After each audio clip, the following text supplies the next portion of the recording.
back to the 7th podcast in the series. This week we'll be talking about the best films of the 1980s. I'm here with Dawn, Chris and Kev. Kev, I think, is zoned out completely. At least he doesn't have the summary this week. So yeah, every week we summarise what was going on in the decade, and this week Dawn's going to talk about the 1980s. So go ahead, Dawn. Yeah, so many of the filmmaking trends of the 80s were shaped not only by the politics and culture of the time, but by the popularity of many of the successful films of the late 70s, such as Star Wars and Animal House. The video recording standard Betamax was overtaken by VHS, and alongside Laserdiscs allowed people to own or rent an even wider range of films, but also meant an increase in film piracy and censorship. Innovations in computer animation meant that films were able to explore new worlds and characters, which in turn saw an explosion of films in the sci-fi genre like Tron and Blade Runner. Practical makeup also saw major innovations thanks to Rick Baker's pioneering transformation effects in American Werewolf in London. In America, there was a whole host of escapist films and franchises aimed at the youth market, with E.T. going on to surpass Star Wars to become the highest grossing film of all time, until it was overtaken by Jurassic Park in the 90s. Meanwhile, Don Simpson and Jerry Bruckheimer together perfected the blockbuster with films such as Top Gun and Beverly Hills Cop, and helped to fuel the 80s obsession with big budgets, big stars, and endless sequels. Amy Heckerling's debut, Fast Times at Ridgemont High, soon led to many other teen films and gave rise to the Brat Pack actors in roles that examined the yuppie lifestyle or in coming-of-age films by the likes of John Hughes, who soon became synonymous with the teen genre. Many of the comedy films of the 80s were largely shaped by the talents of Saturday Night Live alumni, with Eddie Murphy emerging as one of the decade's most popular stars. In the independent filmmaking epicenter of New York, underground directors such as Jim Jarmusch and Susan Seidelman began practicing a stripped-down style of guerrilla filmmaking, which became known as no-wave cinema. Spike Lee's depictions of contemporary Black lives in films such as She's Gotta Have It and Do the Right Thing paved the way for African-American filmmakers of the 90s. And films such as Bill Sherwood's Parting Glances were pivotal in addressing many of the issues surrounding urban gay life in Reagan's America, including the AIDS crisis. In the UK, smaller production companies popped up like Palace and Handmade, focused on a more modest approach to filmmaking. Directors such as Mike Leigh and Alan Clark were exploring different aspects of working-class Tory Britain on the big and small screen, while Merchant Ivory Productions focused on perfecting the quintessential British period piece.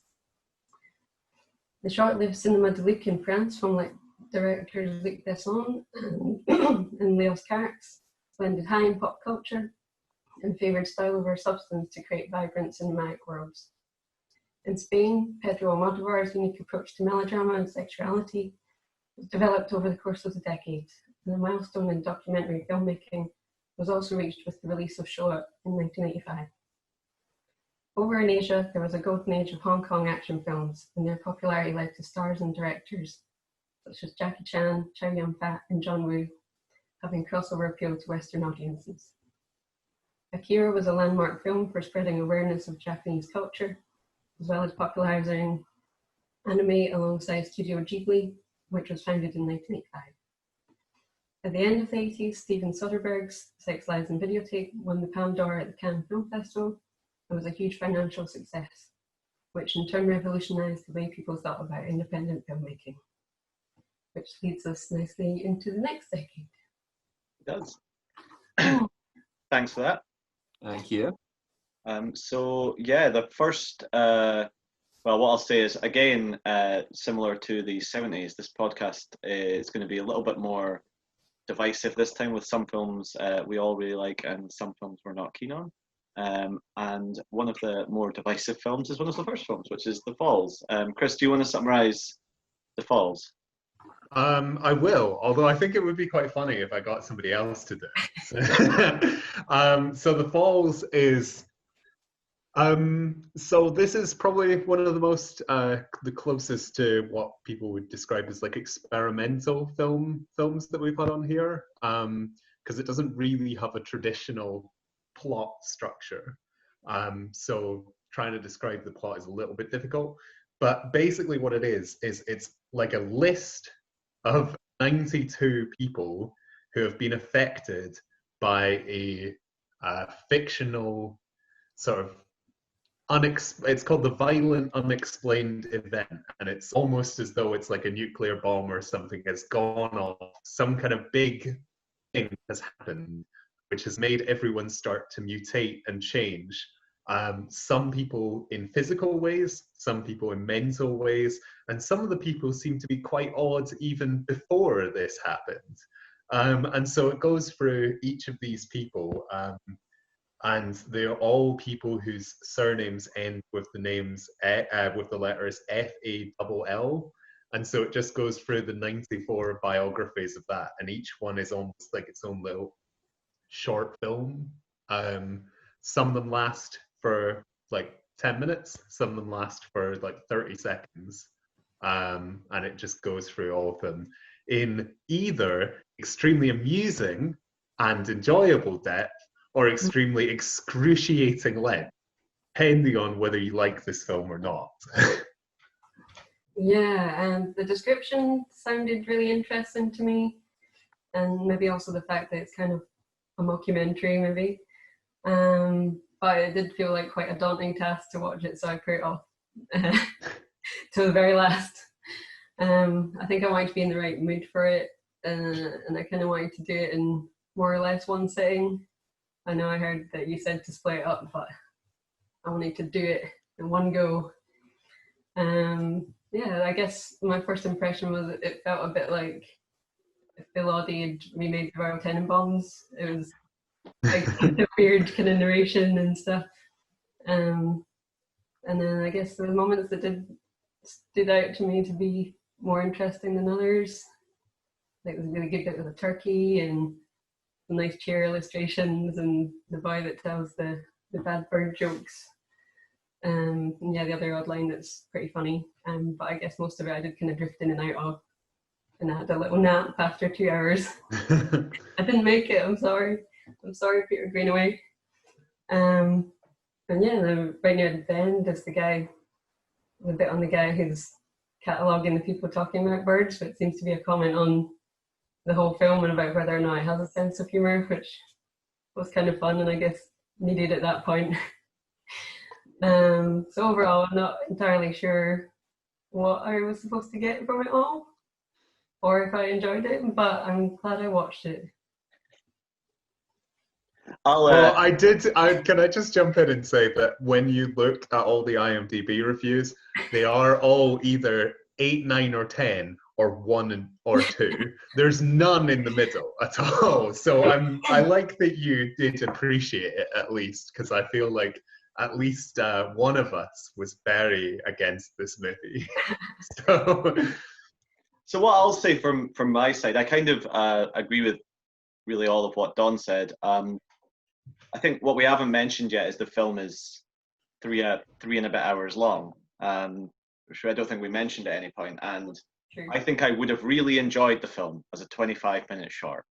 I think I would have liked all these like weird jumps in and out and all these little interviews with characters and stuff. But I was similar to Don. I found my attention drifting by about the sort of 1 hour mark. And then I got slightly annoyed at one point where there's this section where Greenaway is essentially saying, I am wasting the viewer's time.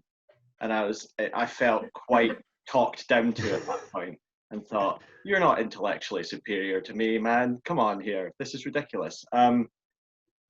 Like you, Don, there were bits in it that I took. Like there were some funny bits. There were some bits that I thought were quite interesting. By the end, I did just think it was an excuse for an experiment in narrative form, which I don't think necessarily warrants a 3-hour film. And it kind of felt like something that you would watch at a graduation degree show on a screen and you'd step in and out of for 10 minutes. It feels a little bit related to Spike Milligan or Monty Python to an extent, but a sort of very badly humoured schoolboys version of Spike Milligan or Monty Python. It doesn't feel particularly developed in its ideas. And yeah, it does very much feel smug, like you're being spoken down to. I feel like Greenaway is actually a little contemptuous of his audience for the majority of the film. The fact that the final character is called Fall Waste, that's their last name, and it's waste. It's like, look how much of your time I have wasted. I think if you're sitting there and you're like, I've been sitting here for half an hour and not laughed at all, I can see how that could become very wearing and annoying. But I really enjoyed it. I was saying to Joel the other day, we kind of had a similar point as what a couple of you have mentioned, was I see this as kind of a cross between sort of modernist experimentation and a really dumb piece of absurdism. The book that I was reminded of and spoke to Joel about was Douglas Adams' The Meaning of Lith, which is a fake dictionary of stupid words that he came up with that are all extremely childish and stupid, and I find very funny. And this film, I think, is a cross between going, let's do some interesting structural experimentation and try and tell film in a completely different way, but also just fill it to the brim with absolutely ridiculously dumb jokes, which I quite enjoy.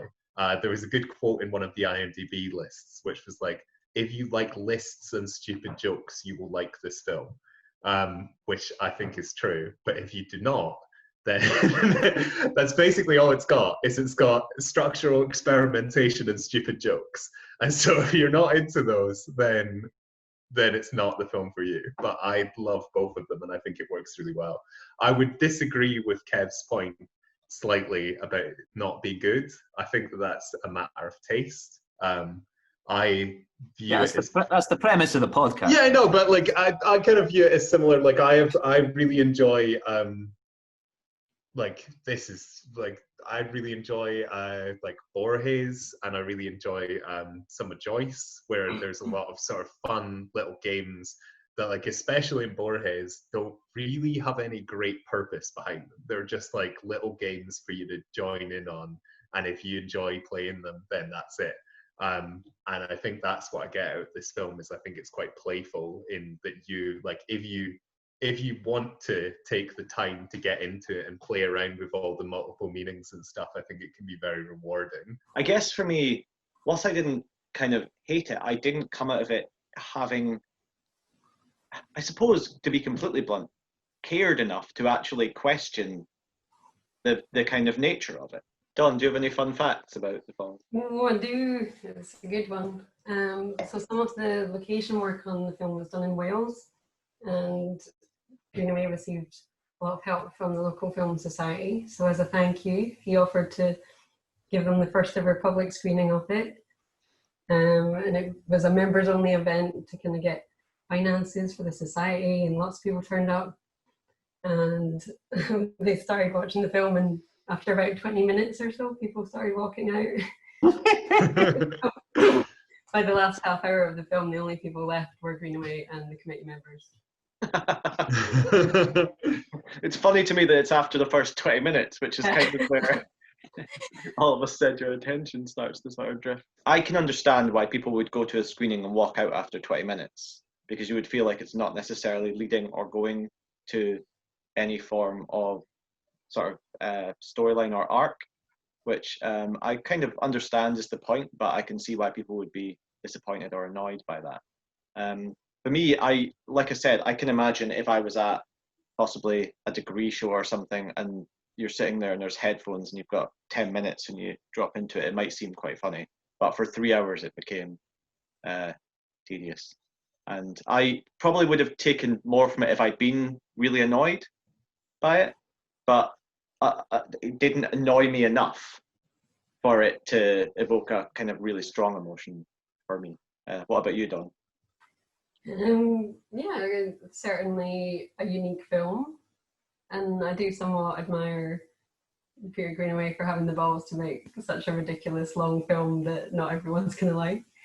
And I like a bit of Michael Nyman, so it was enjoyable hearing that bit of music, even if it was the same bit for 92 times. And also, I noticed in the credits there was apparently a bit of Brian Eno in there as well, but I'm not exactly sure where. So that's interesting. And it's a great tool if you can't sleep. I think you could just put it on in the background and you'll just drift off. And it's relaxing monotony. Kev? Actually, I agree with Don. Shout out to Michael Nyman. That orchestral score that orchestral score at the start was excellent. Yeah, for me, you know what? We've been calling it experimental for fucking. We're getting as monotonous as the Falls is. For me, it's not quite experimental enough. It feels like it's doing exactly the same thing over and over again. If you see that as an experiment, then fair play. But I mean, that's not even interesting enough to be experimental for me. Narratively, it's doing something a little different. I liked what Chris said about Peter Greenaway's got all the tools to do something interesting, but he doesn't necessarily have the outlook, I think, is really what he's going for. And I kind of agree with that. The Falls, there's some interesting stuff in there. It shouldn't be 3 hours, 40 minutes. It feels contemptible with its audience, and I hated my time with it. And Chris? It's one of my favourite films ever. I love it. I find it extremely... It reminds me of when I sort of first found various different sort of stupid, absurdist comedy, British comedy from like the 70s and 80s. And I think that my interests in that combined with my interest in sort of structure, which I get from a lot of books that I like, I think it sort of combines the two of them in a way that means that I can go to it an infinite amount of times and find something new in there, even if it's just a new stupid pun that I didn't notice before, or a new bit where it goes, oh, we're going to contradict something that we said earlier, or we're going to talk about this person, and then you realize that actually 3 hours ago they said something that set it up. It's like, maybe that isn't everyone's cup of tea. I can understand that.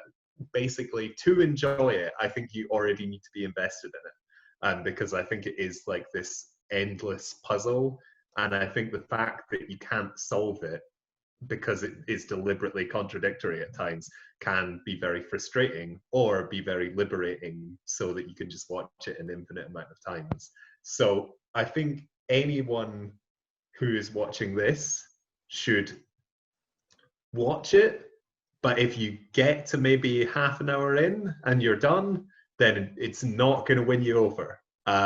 If you get to half an hour and you're like, oh, I love this, then you're going to love the rest of it. But it's not going to win you over if you like reach the point where you go, this isn't my sort of thing.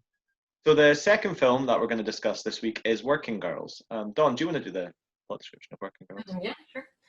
So the film depicts the day in the lives of several prostitutes working in a kind of upmarket Manhattan brothel, and it explores a diverse range of women as well as the male customers and the different motivations that each of them have.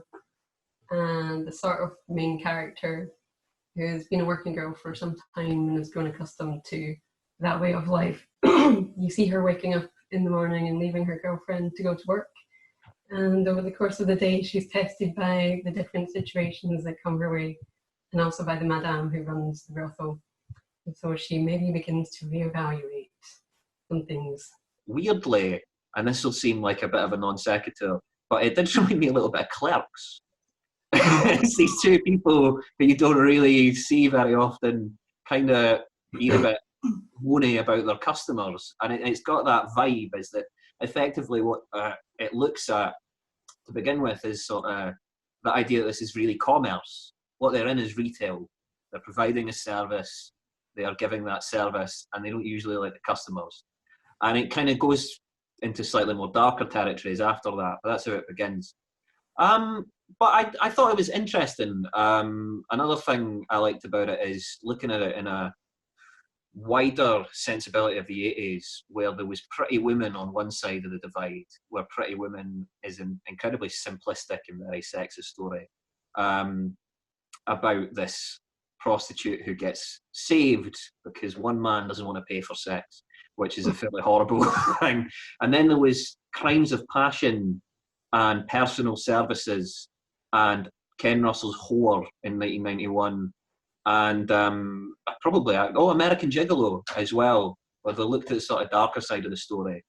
But this kind of sits interestingly in the middle of that dialectic, where it kind of looks at the banality of prostitution more than anything else, and like, oh God, I've got to do an extra shift and I won't even get time and a half, you know.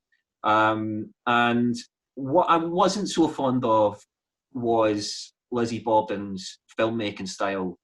I thought it was a bit overly simplistic, and I didn't really like the performances either. But I thought that the central idea was pretty well thought out. And Chris? So I think that we kind of touched on this with The Falls, but like I think anyone who's watched more than one of these will know that I'm not the biggest fan of realism. But I think that my exception to that is I find it interesting when you're looking at things which are not normally discussed. Like I quite like sort of realist films that are interested in a sort of social issue or a social like something that's happening within the world that most people probably don't see. And so I found this film really interesting, possibly because of how I think I agree with Kev in terms of like how banal like their lives are, but I also think that I liked it because of how sort of pared back it was as a film. Really, like towards the end, there's like a couple of things which like go slightly more outside of it, but like there's not really any conflict in this film in terms of like an overarching narrative. It's just sort of like she goes through her day, she becomes steadily more irritated with the things that's going on, but there's no kind of like strong like dramatic thing that's going on. It almost feels a bit like a documentary in a sense. It feels like you're just sort of looking through a window at what's actually happening in the lives of these girls, which I find really interesting. I briefly read this. I assume that like either Don or Joel can confirm this. I think some of the stories from this are from people that Lizzie Borden had worked with on the last film that she did.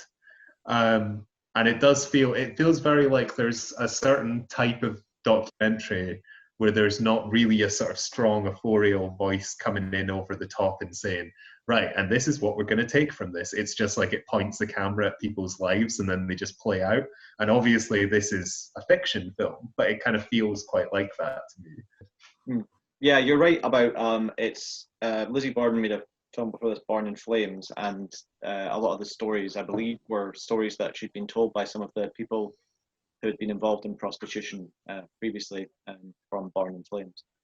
For me, yeah, Clerks was an interesting comparison and not one I actually would have thought of, but I can totally see what you mean. That sort of mundanity and sort of day in the life feel it's actually a really interesting comparison. I remember reading A Day in the Life of Ivan Denisovich, the Solzhenitsyn novel, and it kind of reminded me a little bit of that as well. Just like it literally is just following the day in these people's lives, and it doesn't mean that necessarily something really exciting has to happen, and it doesn't mean that there has to be some huge turning point or some massive arc. It's just that it's a story about what these people do. And yeah, it does cover that sort of it does say that basically, yeah, this is commerce, this is a 9 to 5, and I really like that. I actually found the performances as a whole very, very strong.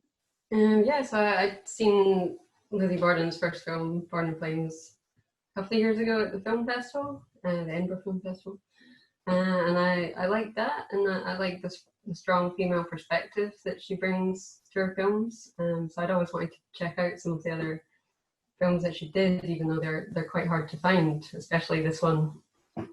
So it was good that she made it available on YouTube for a bit so we could all watch it and then took it away from us. But yeah, I thought from the poster I'd seen of it, I thought it was going to be maybe quite gritty and serious. So I guess I was surprised to find it was actually quite fun. And the characters were pretty charming and really witty and well written. And yeah, I read that she spent 6 months interviewing prostitutes as research. So I guess that also explains that. And yeah, I love the way it manages to break down the taboo subject and all the misconceptions surrounding it in such an intelligent, non-judgmental way. And it covers so many different perspectives. And having seen a couple of documentaries on the subject, like there's a Louis Theroux one called Chicken Ranch that I watched recently. To me, Working Girls manages to capture something that those real life portrayals don't, even though there are sometimes quite a lot of similarities between them. So yeah, it's definitely impressive in that respect. Don, have you got any fun facts about Working Girl? Yeah, so it won the Best Feature at Sundance Film Festival and was sold and then distributed by Miramax Films. And then after Weinstein sold Miramax, the film was distributed by First Run Pictures for a decade. All American prints have apparently been lost or misplaced by Miramax, but they're still European prints, which is what was shown at the Edinburgh Film Festival apparently. Do you think it's another one that feels more like when we were talking about Girlfriends, how Girlfriends was kind of lost and forgotten for a wee while, and then now it's maybe made a resurgence? I maybe don't feel that Working Girls seems to me to be particularly within people's kind of mind as something they might check out. Do you think that's fair to say? Like it's kind of been forgotten about somewhere along the line? Yeah, I guess a lot of people are more familiar with her first film and kind of see that as maybe the best one. But I don't know, I think I prefer this actually. I'd definitely recommend it over that. If it was easier to find, I would make everyone watch it. But yeah, the DVD's on eBay going for like £85. Well, part of the plan of this was to recommend people to go to Lizzie Borden's YouTube and check it out, but unfortunately we've taken it down in the last like couple of days. So yeah. I got in at just the right time then, I know, yeah, because it is actually very, very difficult to find. But yeah, I would agree that if you can find it, people then check it out. I feel like we're about to sum this up, but what I'm interested in discussing, because I'm always interested in discussing the sex of a film, and for once it's not just me going off on a tandem. Sex is pretty central to this film, obviously. It's part of the working day. And one thing that struck me was the first sex scene, which is quite... I mean, all the sex scenes have a reasonable amount of humour about them, or a certain dramatic tension, possibly, as Chris said, to a fault, because it does sometimes feel like it's wanting to make a little more drama than is maybe necessary. But yeah, it's the first sex scene has this older man being sort of fawned over, and he does some of these. Anyone listen to the audio version? I'm flexing my enormous muscle, and he gets sort of fawned over by it, and it weirdly reminded me a bit of Gus Van Sant's My Own Private Idaho, which has very distinctive sex scenes as well. And I was wondering what people thought of the sex scenes in the film. I liked that quite often, and maybe this is possibly because it's a female director, so there's not the male gaze as such, but I liked that it felt like a more realistic look of what those kind of that sex would be like, rather than some sort of glamorized version or some sort of version where we necessarily see all the ins and outs. It was more of a transaction. And I felt like that's maybe more like seeing all the ins and outs was a... Yeah, I enjoyed that phrase. Quite a phrase there, but no, I liked that it was like almost transactional. And I thought that was, because ultimately it is transactional for them. So I thought that was a really interesting way. And I don't think it's done like that very often.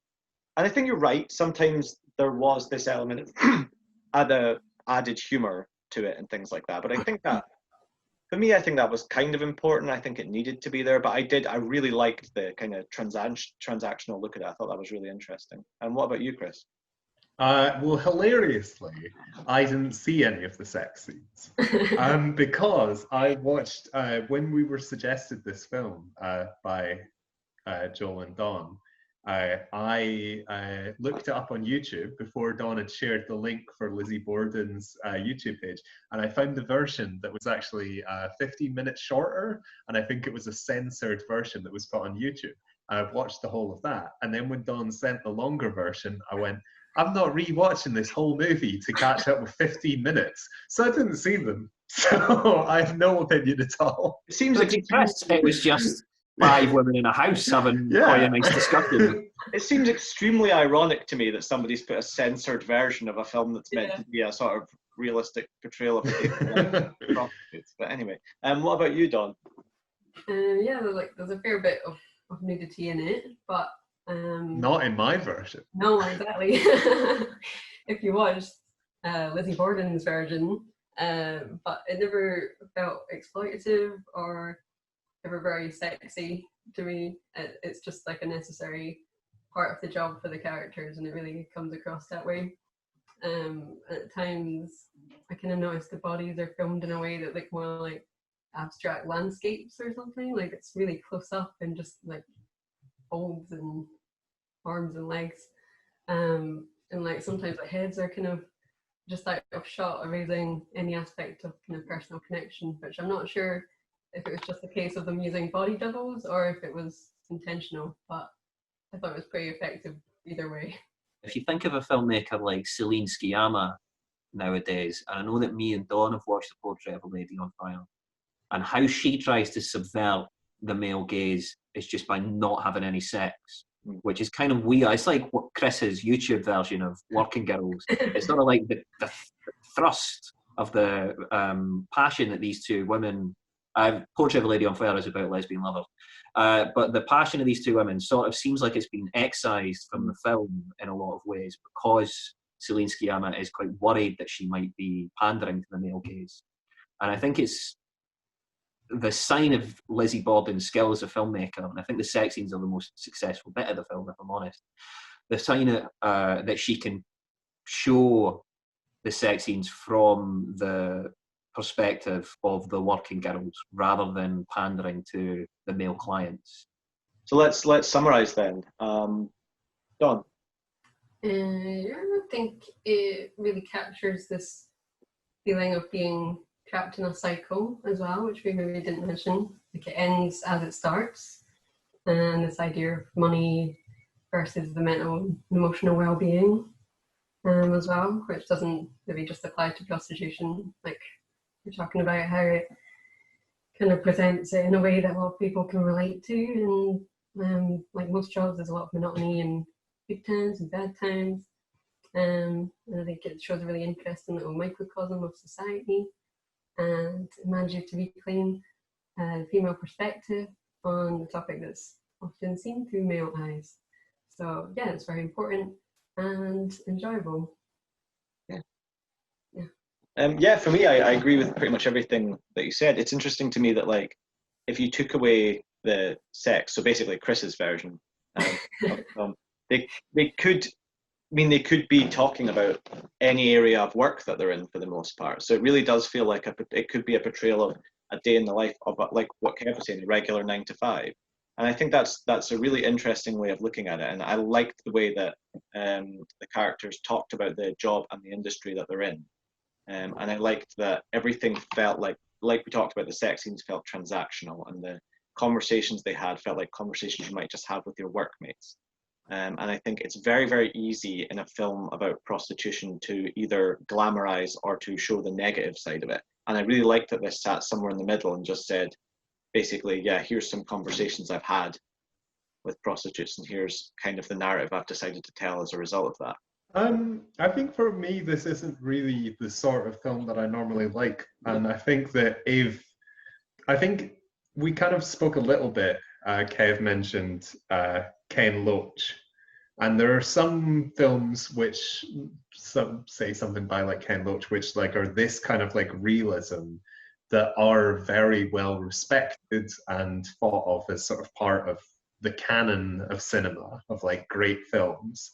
And I think that if this was up there, I would probably just nod along and go, this is a really good film, but it's not really for me. But I was really pleasantly surprised by seeing it because I'd never heard of it before.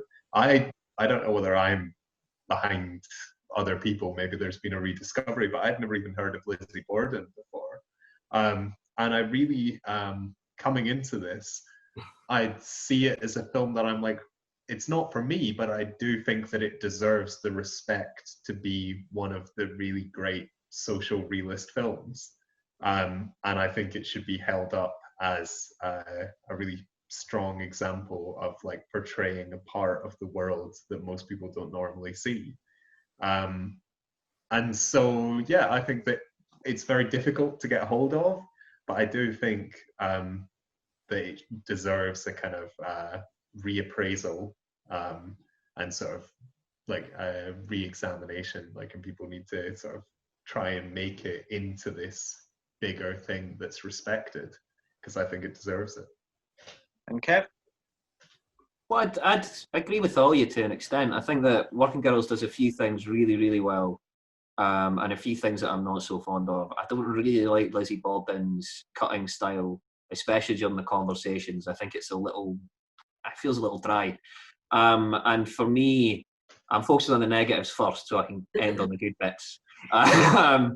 For me, sometimes I could notice a little too explicitly when she was shifting the gears between casual conversation between workmates to feminist discussion that I want to have in my film. And I could sort of see the gears shift a little too easily there, which maybe the script needs to be fine-tuned, but also she's wanting to make very important points that weren't being made at the time. So maybe you can forgive that. It's the positives of the film are that I think it is able to have these sex scenes in a way that you wouldn't really see in 80s cinema, particularly 80s mainstream cinema anyway. I think it handled that in a really grown-up way. I thought that the actual central thesis that it was trying to discuss was very well thought out, and isn't going to the extremes of, say, like Andrea Dworkin, if we're talking about third wave feminist figures, but is finding a way that maybe someone who was resistant to the idea that prostitution is exploitation might actually be able to find a way into. So it does a few things well. I don't like the performance style. I don't necessarily like the cutting style, but it is a good film. So the next film that we're going to discuss is Blue Velvet. Kev, do you want to do the plot summary of this one? The plot is a nightmare to discuss, but I'll happily do it, Joe. So this is a David Lynch film, which I'm sure most people who are watching this are aware of, unlike the others on this list. It's set in the incredibly idyllic suburban town of Lumberton, which is almost a parody of suburbia. In this parody, Jeffrey, a very well-meaning, idealistic young man, finds a severed ear in the long grass of a sort of little wasteland that he goes to. He gives this ear to the police, but he decides to conduct an investigation of his own with a police officer's daughter. And very gradually, actually very rapidly, things go downhill, things take a very dark turn. And the viewer is then led to question the ugliness that is lying underneath this very seemingly idyllic suburbia. My issue with the whole film, really, is that I am a fan of film noir, and I'm a fan of sort of David Lynch's more sort of absurd work. But I think this kind of sits slightly awkwardly in the middle for me, where it's trying to be two things, both of which that I like, and it just doesn't quite fall into either of them for me, and so it doesn't quite hit me. Like, I don't find the visual style as enjoyable as I find a lot of film noir, and I don't find a lot of the sort of slightly absurd Lynch elements as enjoyable as I do in some of his later works. And I also don't want to come across like some kind of prude, but I feel that the themes of the film are not, they're not like enough to make me enjoy how it's a very painful movie. And I found that the pain of the film didn't really feel earned to me. I thought that it was a bit too shallow for how horrible some of the stuff in it is. And I don't think that you can't show what it shows in the film. I just think that in this particular example, it didn't feel earned for me. But I don't think it's a bad film. It's not one of my favorite Lynch films, even though I do like him quite a lot. Don? Yeah, I think the last time I watched this was probably about 10 years ago. And it made me realise that even though I've maybe seen kind of most of David Lynch's films now, I've never watched any of them more than once. It's not even that I disliked any of them, but I don't know if they provoke in me the same kind of love that other people seem to feel for his work. So I did like it on a rewatch, but I guess I kind of feel more, I agree more with Chris in a lot of ways. That it felt a bit too straightforward in a way, like especially with it being a Lynch film, I kind of want to be confused and see things that I can't explain, but I felt like I got what this was trying to do pretty early on, and I don't know if it really goes beyond that for me. I recently watched the series Big Little Lies, which I really liked. And watching this made me realise there's maybe some similarities between them, and that they both explore this kind of darker, violent underside to a seemingly perfect community. And I think that does it in a really interesting way. And also Laura Dern's in it. And yeah, there's a lot of characters in it which seem, well, in Blue Velvet, I mean, not in Big Little Lies, but there's a lot of characters in it that seem really weird and interesting at first. But then I found afterwards the same characters felt a bit one-dimensional, maybe. Like Lynch is obviously capable of fleshing out weird characters, so I don't know if it's the fact that it's a film and not a series, or if it's a conscious decision to just focus on the vibe as opposed to getting right into the characters. I'm also not entirely sure about Dennis Hopper's performance. I don't know if it's great or awful. Like most of the times I find it just kind of funny as opposed to disturbing, but maybe that's the intention. I don't really know. So it was good, but yeah, I don't love it. I'm kind of very similar. You've kind of pretty much exactly described what I was going to say. I think I messaged, I can't remember if it was Kev or someone saying, with Dennis Hopper's performance, I can't work out whether I think it's genius or truly terrible. And even if that is the intention, like I was pissing myself laughing through most of his performance, and in some ways that's a good thing, to be honest. And I think that is partly the intention. But yeah, I do agree with you. I think Blue Velvet is, to me, feels more like a vibe than it does a sort of I don't know, like a fully Lynchian experience or whatever you want to call it. Like it's weird for me because I'm not like, I kind of with you, I've seen a lot of Lynch films, but I've seen them once, and I've never particularly had the inclination to rewatch them. I probably should revisit quite a lot of them, but I've never done so for whatever reason. With this, I wanted it to either be like 10 times more strange or a straight out like thriller. And I'm not really sure that Lynch would ever want to make a straight thriller, so I'd probably rather it was like 10 times stranger and weirder. I think there's a lot of good stuff in it. I think Isabella Rossellini's really good. And I think that it's an interesting one because like performatively, it's not quite as offbeat as a lot of Lynch films have been, but in some ways that adds to like the strength of the performances. But in other ways, if you're looking for it to be really, really, really strange, then it's maybe not quite there. But yeah, I pretty much agree with what both of you have said for me. Like I enjoy it a lot, but it's not one of my favorite Lynch films. Kev? Yeah, I mean, this is the pick that's on my list. So this is the one, to me, having been baffled by all the other ones, this is like a giant among the dwarves.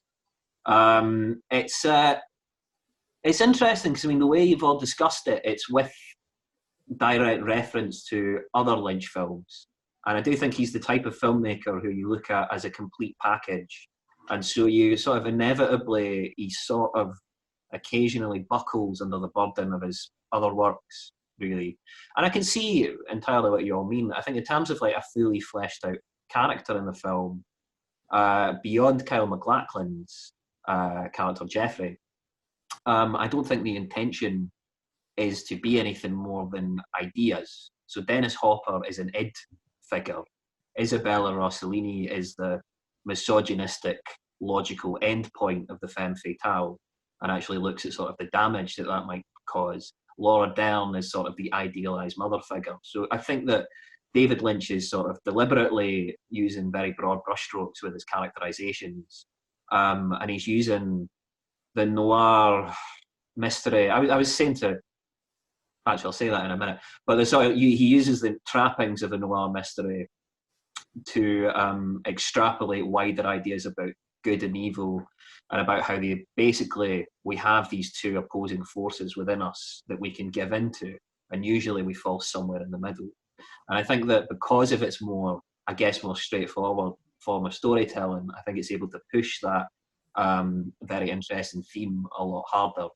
But yeah, in terms of the neo-noir, in terms of the genre trappings, like I was saying to Joe yesterday, I think it's a little closer to a melodrama like, say, Bigger Than Life, or something else Nicholas Ray or Douglas Sirk would have done in the 50s. It's like the mad uncle of those melodramas, rather than a noir. I don't know what other people thinks about that. Chris? I agree with that in a sense. Now that I hadn't connected it in my mind, but now that you've said Bigger Than Life, that's a film that almost made it onto the 50s list for me. I have a lot of time for that, and I can see the similarities, because I think one of the things that like mildly disappoints me about this film is the fact that it has a lot of the noir elements, but it doesn't really push them to the extreme of like, it doesn't really at times feel like a noir. And I think that is because it's trying to do something different and trying to be more melodramatic. But then I think it basically, for me, my kind of issue is that it's got so many different elements from different genres that they're all trying to intermix, but I feel like none of them really get their moment to shine in a way that like I find satisfying. But I definitely agree that it's got that melodrama in there as well, like even down to the sort of title sequence where it's got like these like curtains and then it's got like the big font credits coming up. It feels like you're gonna be watching like I don't know, like Written on the Wind or something like that. Like it feels like it's gonna be this big like opera of like emotion. And I think that's definitely something Lynch is going for. And I think that, I mean, if we're talking visually, the film is gorgeous to look at, and it really, you don't agree, Chris? No, I don't think it's a very like pleasant film to like. I think that it's just something like, there's something about it where I'm like, the sets are very interesting, like in terms of like the colors going on in all the different locations that they have. And there's a couple of nice bits of like interesting editing, but generally for me, I just I wouldn't say that it's like a flat film, but I don't know, there's something that doesn't quite hit me with it. It just doesn't have that like flair that I think some of the other ones have. I think it's a bit more restrained, which is, again, this is a discussion we have on every episode, is that I'm like, oh, I want things to be less restrained. But for me, I think I'd rather watch something like, I don't know, like Inland Empire than... Yeah, I would come back on that. Like, I think it's interesting with Blue Velvet because we talked about, like, Don and I both mentioned it being a vibe, and I think that comes across in the visuals and the soundtrack, which we haven't really mentioned yet. And like, for me, the whole thing is like, yeah, for me, I found it, I'm with you, Kev. I think it's visually stunning to look at, and that is only emphasized by the soundtrack throughout. One of my favourite sequences that just struck me as just the true horror of what Jeffrey's got himself into is quite near the end. And this is going to spoil. I think I know which bit you're going to talk about. You know exactly what I'm going to talk about. So Jeffrey everything's gone awful. He's running away. No. He's gone into Isabella Rossellini's apartment for the first time since everything's gone off the hook. and he sees a broken television and a cop who he knows is corrupt with a sort of bit of brain sticking out of his head, and another guy who we've seen previously with some a blue velvet dressing gown stuffed into his mouth. And it is one of the creepiest things I think Lynch has done. And I think it's because the film is, and you're right, Chris, the film is more restrained. And I think it's because when he's got these splashes of absolute horror, for me anyway, it just really emphasises it. And there's a few, like Eraserhead, I think's a good film. I think it overcooks a little bit for me. Like the strangeness, it's really wanting you to know how strange everything is. And I think the fact that Blue Velvet holds back means that when you've got these bits of unreality, it makes it all the more striking. Don, have you got any fun facts about Blue Velvet? Yeah, I do. Roy Orbison initially rejected David Lynch's request to use the song in Dreams in the brothel scene. Lynch found a way to legally use the song anyway, and Orbison didn't discover the song was in the movie until he just so happened to go and see the film in a California theatre. And then Orbison eventually filmed a video for the song that was produced by Lynch with footage from the movie in it. So let's sum up then. Why do we all at least really like Blue Velvet, or in Chris's case, think it's okay? Chris? I think there's a lot of stuff in it that I think I like. And I think it's a film that David Lynch needed to make in order to later on make the films which I like a lot more. Like, I don't think it would be possible for Fire Walk With Me, which I really like, to exist without him making Blue Velvet first.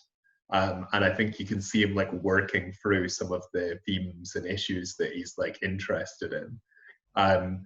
So personally for me, it's not a film that I like, but I think that it's set him on a career path that I really think pays off later on. Don? Yeah, I definitely admire the whole vibe of it, with the music and the kind of noir, it's all really great. And I think, as always, Lynch does a really good job in creating really disturbing imagery that gets under your skin without even realizing it, even if it could have went a bit further for me. And I guess we were talking about Twin Peaks, and I just saw that for the first time like a year ago. So watching this, it kind of feels like listening to a demo of a song that you like and seeing the kind of rawness and the energy that went into making something more refined. So yeah, it was interesting from that perspective. Yeah, I'd just add to that. Yeah, the atmosphere, for me, I really like the kind of way it kind of creeps up on you with all these like visuals, and the soundtrack for me is fantastic. One of my favorite soundtracks. One of my favourite lines that I think sums up the film is Laura Dern says to Cal MacLachlan's character, I can't tell if you're a detective or a pervert. And it's a great line, and it also sums up this idea that you have to be one or the other, which I don't think that Lynch necessarily ascribes to. The fourth film we're going to discuss is My Dinner with Andre. Shall I summarise the plot of this one? Yeah. I mean, it's easy enough. Yeah. So it's two people, Wallace Shawn and Andre Gregory, play essentially slightly fictionalized versions of themselves as Wally and Andre. They had used to work together in the theatre, but Andre disappeared for a time, and the film is basically them going for a dinner. The first half of the film is basically Andre talking at Wally, and talking about all the experiences he's had on his career and his travels, and his experiences of the world and his thoughts on these things. He kind of rambles quite a bit, and Wally listens. In the second half of the film, Wally kind of joins in the conversation, starts to object to some of the things that Andre is talking about, and they sort of start to compare Andre's kind of idealized version of what a life should be with Wally's more belief that a life should be more possibly real and settled. but it basically takes the form of it plays out in what is meant to be real time, and it is just two people sitting having a conversation over a lovely dinner, and it's happy, then sad, then it ends. So yeah, what were people's thoughts of My Dinner with Andre? Let's go to Dawn first. Yeah, I'd seen it before, but I didn't really remember much about the content of it, maybe, other than just that it's just dinner and chatting. But yeah, I really, really enjoyed it on a rewatch. I feel like the opening bit with Wallace Shawn going to the restaurant and his narration really drew me into the film, and I think his presence makes the film a lot more accessible in a way, especially in the first part where Andre is kind of waffling on, and sometimes it just cuts to Wallace and he's making a slightly dismissive face, which is really enjoyable. And I didn't feel like my mind was as focused on the dialogue in the first part. It's kind of just a listening exercise, like you are Wally, but it's totally necessary for the second, more interesting part of the film. And it feels like it should be really pretentious and dull, but it's somehow not. It just turns into a really fascinating discussion, and it's enjoyable, and it gets your brain working at the same time. And yeah, I was thinking it kind of seems like lockdown is maybe the perfect time to watch this film, because everyone has simultaneously been awakened from their dreamlike states and forced into a change of routine, and also a state of boredom and inertia that kind of gives you a better understanding of a lot of the film ideas that it's discussing. So yes, overall, very good. Yeah, Kev? Yeah, I mean, it does one thing really, really well, which is it allows you to sort of escape. It's an escapist film, more so than any other film on this list. And you escape into an incredibly interesting conversation between two people.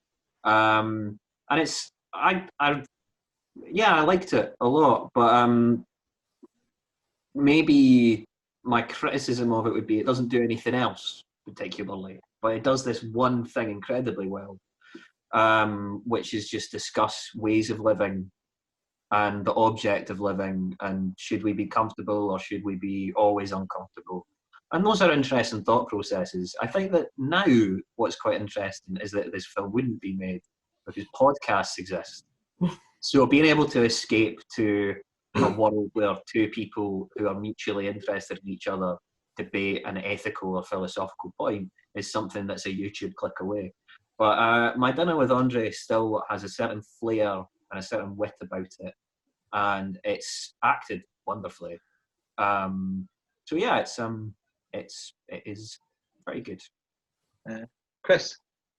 I think that what Kev says about it doing one thing is kind of accurate in a sense, but I find that, as with what we were saying about the Falls, I find that quite interesting, instead of like having films which try and do everything, having sort of films which are like, this is like a concept film in a way, and we're going to do this one thing, and then that's what it's going to be, and then you have like a selection of like different ideas that different films do, rather than any kind of film which is trying to do too many at once. And I think that this is a very focused film because of that approach. I really love Wallace Shawn. I think he's an extremely likable actor. He's very funny. I've seen him in a few other things, which I think he's a great comedy actor. He doesn't really play a sort of comedy part here, but that kind of likability plays into the film quite a lot. I think I have a slightly different take from the rest of you, which we'll probably get into later, which is that I actually, I think me and Joel sort of discussed this a little bit beforehand, is that I think this film, the conversation that they have, you can take in many different ways, and you can take it as, oh, look at the wise things that they're saying, or you can take it as, look at these two very conflicting worldviews. Or I kind of take it as, oh, these are two people, both of who are missing out a lot in their lives. and they're two very flawed individuals. And I don't really find much of what they're saying interesting in itself. I find it interesting in what it reveals about people who have those worldviews. Yeah, I think I actually tend to agree with you to an extent with that. I think it's a film about two people who have become kind of almost intensely set in their ways in this worldview and life view that they have.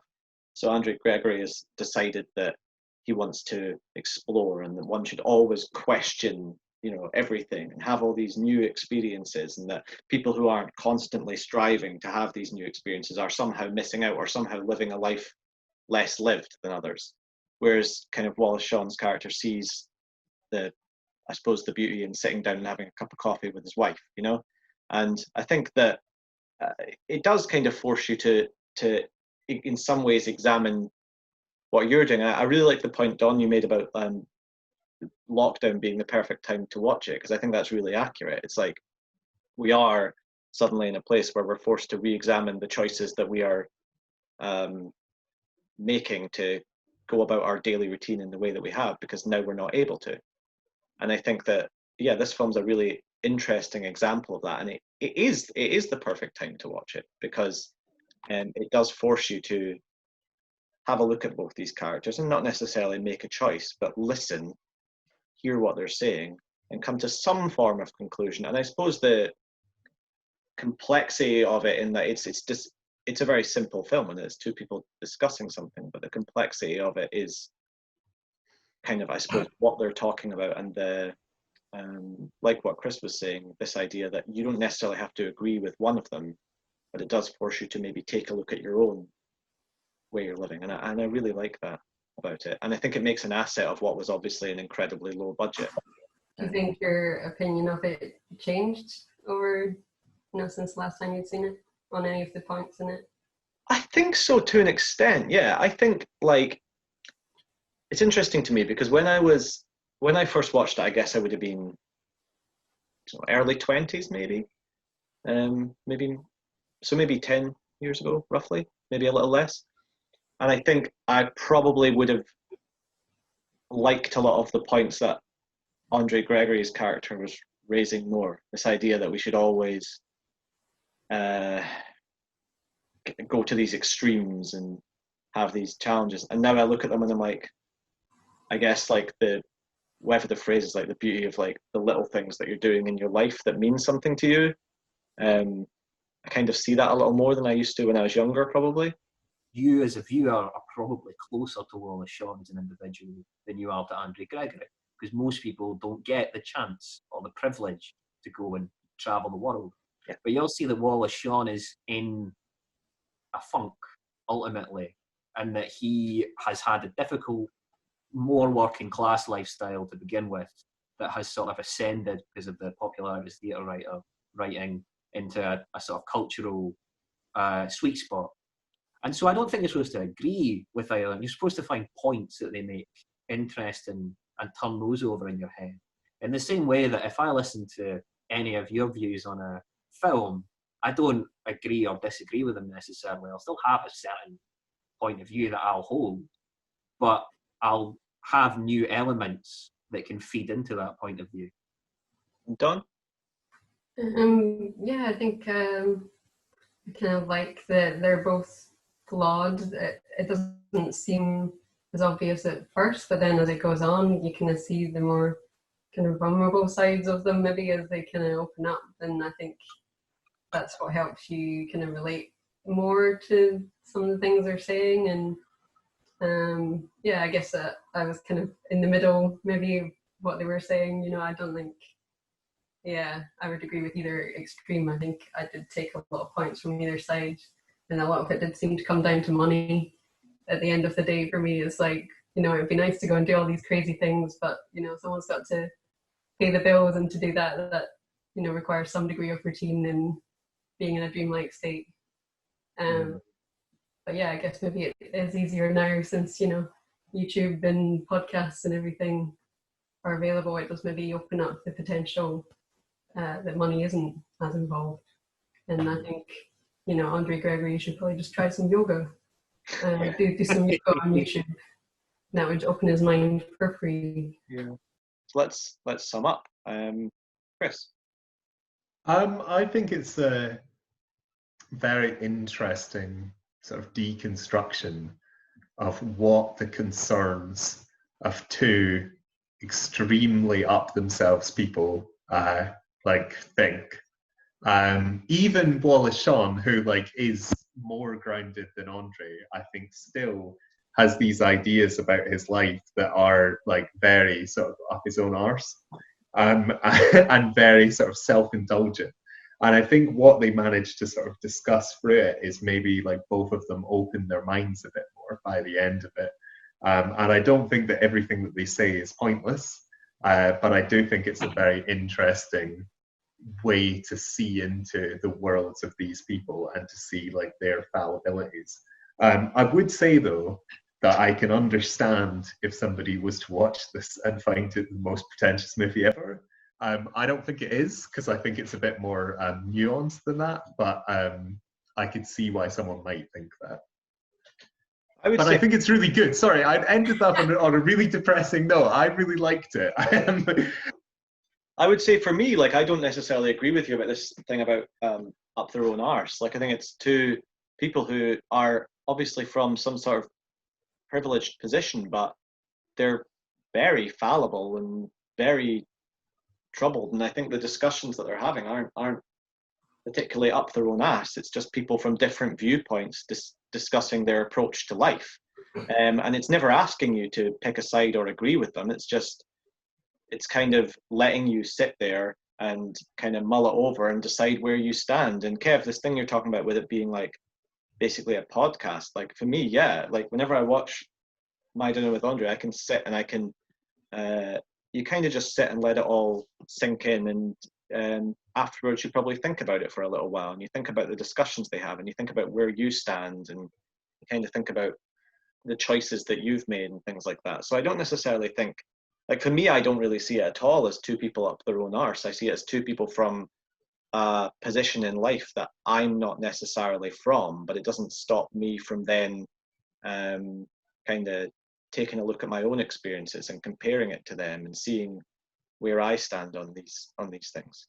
Can I just quickly say that if this was a podcast and these were two real people and these were their views, I would hate it. So I think it's the sort of critical distance of them being characters within a film that I think makes it very interesting. Kev? Yeah, I find calling these two characters up their own arse objectionable simplification, to be honest. I think that any kind of self-exploration then would be up its own arse and would be navel-gazing. I think the people from an upper middle class background who are discussing spirituality versus material worth, I don't think that's two people up their own arse. They're very fallible people and they are navel-gazing, but they're also having a dinner with each other, having an intellectual discussion. That is navel-gazing. The situation is in itself does lend itself to navel-gazing and self-exploration. I think that they have a very interesting discussion, and again, it was a discussion that I pondered for a reasonable amount of time afterwards. The performances are very good. Louis Malle does a good job of restraining himself and just allowing the script to speak for itself. So yeah, I think it does, for me, it does one thing very, very well, which is this intriguing discussion between two flawed individuals. Don? Yeah, I think it is a really interesting film that's successful in making you think about and view your surroundings differently. And I think it's all done in a way that's pretty accessible and easy to follow. It makes me think about all the kind of positives and negatives of having routines. Yeah, it's another great simplex film. Let's have a good simplex film in our discussions. So this is the final film of the day, and it's Shock Treatment. So who wants to summarise this one? Should we? Don, do you want to do this one? Chris? Either or? Either, I don't mind. Half and half. Chris, you take over halfway through. Okay, so Shock Treatment is a film that is in some ways related to Rocky Horror. mainly due to the fact that it's made by the same people, like the main influence being Richard O'Brien, and stars two characters called Brad and Janet, who are not played by the same actors who play the characters in Rocky Horror. One of them is actually the woman from Suspiria, which is fun. And they live / go to a television studio, which is a sort of microcosm of the world, where it's kind of implied that everybody lives inside the TV studio and there isn't a world outside of it. And it's like a wee town, like a provincial wee town in America. And then things happen, which Dawn shall explain. Their marriage is on the rocks. Ooh, and they take part in a kind of couples game show. And Brad is labelled an emotional cripple and imprisoned on the show Dentonville, which is like the kind of hospital show. And Janet is lured into becoming a kind of fashionable celebrity by Farley. But why? Ooh. It's a very half-baked film. It starts with this premise of being a sort of satire of commercialism, in the vein of like David Byrne's True Stories, which is a better film, or Running Man, or the adverts in RoboCop as well. It's got a sort of kinship with them, or the baked bean sequence in Tommy, the Who opera, which it has more than a few things it's cribbed from. And then it sort of seems to get bored of that and just sort of just ambles around and has some songs that are very forgettable and not very good. Has 3 songs that are very good, which is Nighty Night and Shock Treatment, which is a banger, and Waiting for Trade, which is this weird, murky sounding tune, which I wouldn't mind chatting about later because I find it really interesting as a song. But yeah, what's the appeal of this? It's boring most of the time. It's boring. Like, the set design's great and the acting's fine, but it's mainly like quite dull, isn't it? So I like high camp stuff, and this is just not very well written. Yeah, so I enjoy parts of Shock Treatment. I feel like I agree with you, it's a complete mess. And I think the fact that the script was shopped around for ages and that they had various different ideas for it, and this was a last minute decision, I think that's very clear. I think you can, it does try to make an asset of this sort of one or two locations type thing, but I think for me it kind of becomes quite apparent quite early on that this was a problem with the script rather than a decision that they made. I enjoy the first 20 minutes and the last 20 minutes a bunch. In the middle, I'm not that interested in it. I think there's some really good aspects, and I still give it a fairly decent rating. I'm a bit with Kev that I'm a bit confused as to why it's on this list. But I think, yeah, I agree. There's 4 or 5 songs I really like. The ones Kev mentioned, plus Bitchin' in the Kitchen, which is cracking. I think all the things that have forced it into this one location and having little random bits of everything is what I find so interesting about it. Well, I guess I have seen it quite a few times, and I used to always really just love the kind of audio visual aspect of it and the kind of critique of consumerism in the media. But this time watching it, I kind of noticed more of the political satire element of it, which is something I maybe hadn't paid attention to before. Perhaps because it feels a lot more relevant to the landscape of American politics now than it did when I first watched it. And maybe even a lot more relevant now than it was at the start of the Reagan era. So it really is quite terrifying and thought-provoking as well, whilst also being like one of the most fun films ever made. I think the whole film is really interesting in the way that, like, the entire sort of fake world of Denton doesn't allow anyone to actually be themselves and have free expression. They all have to like fit into these roles that they're constantly trying to push onto them. And also, it's extremely funny.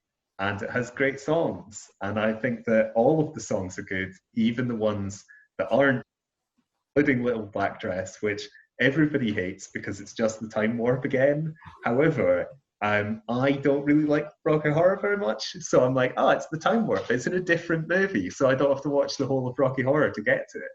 So yeah, I like everything about Shock Treatment, and I think that the mess just means that you can have even more ideas. Kind of feels a bit like a sort of anarchic duck soup kind of movie. A lot of the points it's making, like a lot of the kind of political satire and a lot of the sort of satire of commercial TV, feel like half thought out things.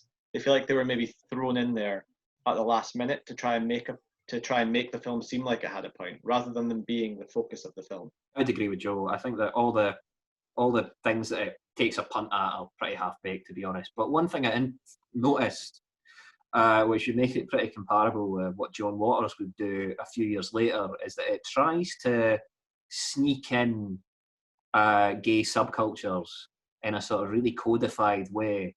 And this relates to Chris's idea of people not quite being themselves as well, and this sort of performative aspect of all the characters. And I will refer back to my admiration for Looking for Trade, which I think is a very good song. But it's also, anyone who's not aware of gay slang in the 80s, which for some reason I am, trade in America was men who were straight, who performed in gay clubs for pay. So they were gay for pay, effectively. So you've got this interesting thing of this straight couple, one of whom is looking for love, one of whom is looking for trade. The trade that she is on the surface discussing is a sort of capitalist idea of selling herself, which has a sort of prostitution kind of idea behind it as well. But what you've also got is this term trade, which was gay slang at the time, in this incredibly camp film. And you've also got the idea of shock treatment itself, which was sort of a gay conversion idea as well. And you have another song which is called Looking for My Id, which does relate it quite neatly back to Blue Velvet, actually.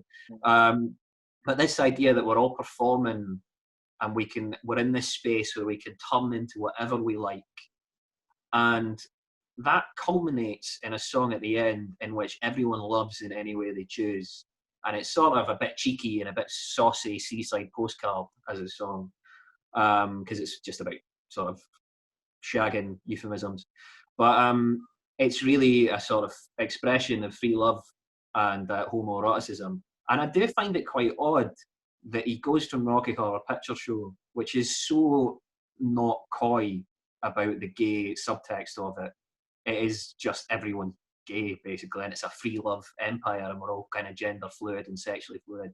I do wonder why he goes from that to Shock Treatment, which is really coy about this sort of gay subculture. And I don't know if maybe he felt the need to codify it in order to stealth it into a mainstream audience's perceptions. Well, I don't know, because I guess the original idea does seem a lot more like Rocky Horror Show. And that if you think of Brad as still being gay in Shock Treatment, it maybe kind of makes more sense, some of the references in it. And like there's a song Breaking Out as well, which is kind of like him breaking out of that place, but then it's got about coming out of the closet in the lyrics as well. So I think it is there if you look for it. Yeah. Everywhere. Yeah, I think it's less that it's sort of hiding it. I think it's more that it's interested in a lot of other things as well. So it's trying to use language that can be like interpreted in multiple ways. Don, have you got some more fun facts? So Cliff DeYoung based his Farley flavored character on Jack Nicholson. Yeah, they see that. Yeah, and the lullaby song sequence, the one that goes past the windows, was filmed in one take. Let's sum up. Let's find the positives here. Kev. It's a load of shite. But there are 3 good songs that I enjoy.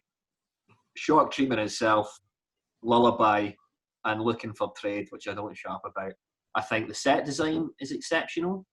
I think that Jim Sharman does his best with the music videos that he creates. I think it's a very diffuse film that the script regularly falters and is just boring.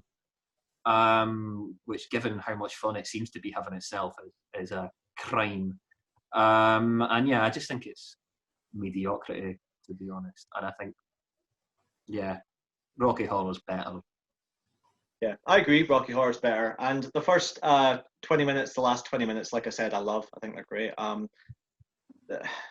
Again, 4 or 5 songs that I really like. I think the set design's beautiful. I think it's great. I really enjoy it. I think there's so much to kind of catch your eye and look at, and I really like that.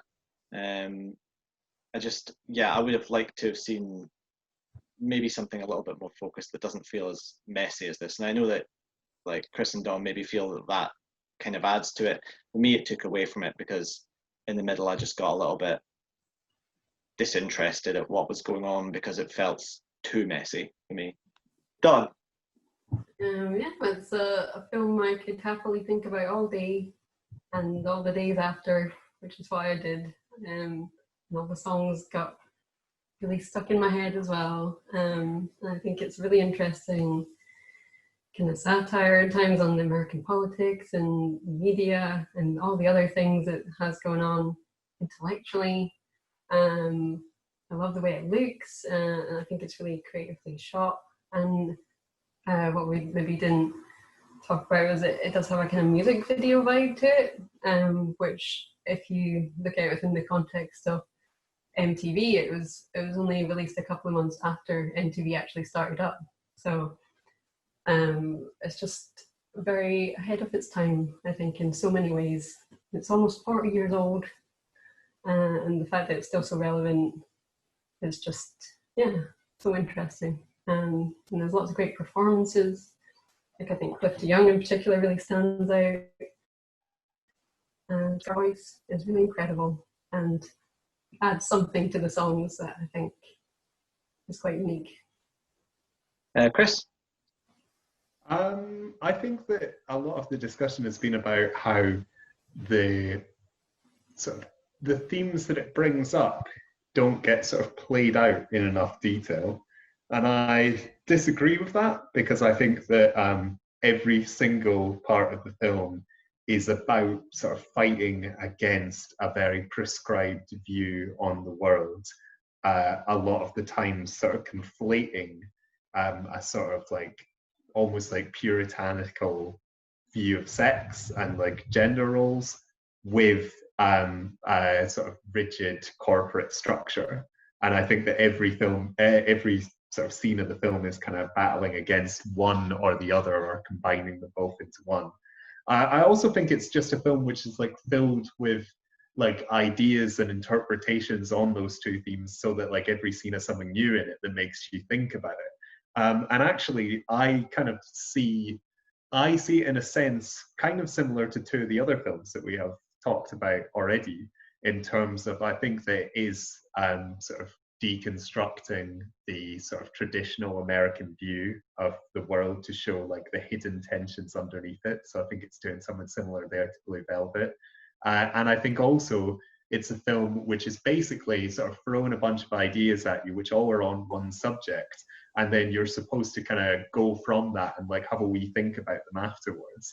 So I actually see it in a sense a little bit like My Dinner with Andre, rather than like, it's not really saying this is my like complete statement on the world. It's kind of saying here's a whole bunch of ideas that are connected by these themes, and I think you need to look outside of your own views on certain things. Okay, so let's pick the best film of the decade then. It's going to be an interesting one. Let's go to the one whose choice I think is most obvious this week. Chris? You know what? I'm gonna say Shark Treatment, because of the fact that I think with The Falls, I think it is a fascinating film, really sort of intriguing, like a constant game of interpretation. But I mean, I think that Shock Treatment is more fun. I think that it's got a more like political edge, which I appreciate in my cinema. And also, I think that Dawn might also pick it, and I'd like to win. So yeah, I'm gonna say Shock Treatment. Okay, me, I'd say My Dinner with Andre. It's a film that I could sit down and listen to the characters speak for hours on end. I enjoy the way it makes you think afterwards, and I really enjoy kind of the feeling I get afterwards, where it makes me kind of examine things and think about things in a way I might not have before. Kev? Blue Velvet. It's the only film on this list I think is a truly great work of art, to be honest, and I love it. And yeah, I mean, we've kind of said all that needs to be said about Blue Velvet, really. I think that Chris is talking about interpretation, and I think that Blue Velvet, I could sit and reinterpret it and rethink these characters the older I get. So, yeah. Blue Velvet. And Don? Yeah, it's interesting that you've all kind of picked the film that they all seem to have a link with each other in some way, that Chris mentioned. So I know the question is kind of what is the best film out of these films, and technically, probably for me that would be either My Dinner with Andre or Working Girls. But since the question is specifically the best film of the 80s, it's going to be Shock Treatment. Because that's the answer. Because it sums up everything I love about 80s films and manages to be everything I want from a film and also so much more. And like, yeah, it might be a little messy or confused at times, but I don't think it matters. And I think it's stimulating on all the levels, and I'll never get bored of watching it. So I might just go and watch it now.